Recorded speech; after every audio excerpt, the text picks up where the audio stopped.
Tak a som tu zase, ľudia. Povedal som si, idem za tým Rexinkom, dám mu trošku, na čo pod zub ešte, aj keď on má psík. Ale idem aj za Blackom, tam do toho opusteného areálu. No, Blacka nevidím.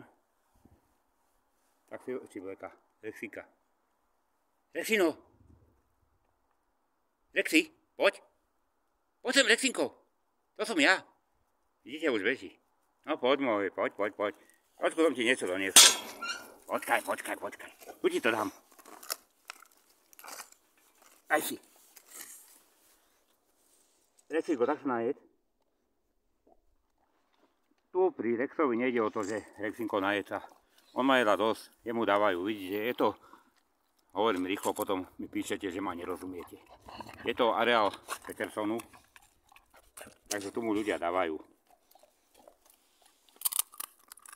Napríklad dneska je nedeľa, tak mu donesú aj z domu a psík má dosť.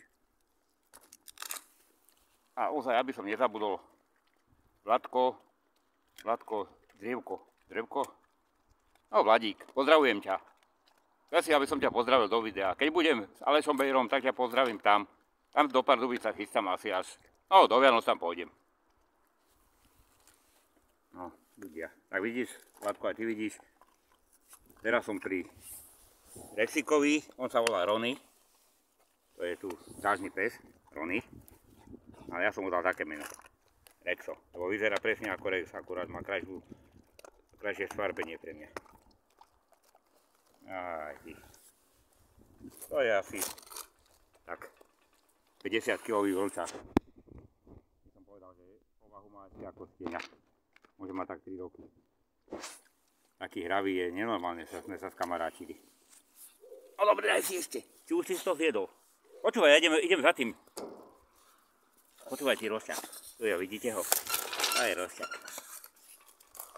A len to už nechaj. Čilenče. Idem za Blackom.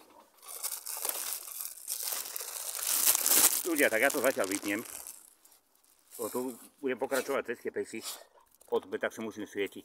To je taká priemyslová zóna tu, alebo také niečo. Ľudia, tak zatiaľ. Ahojte.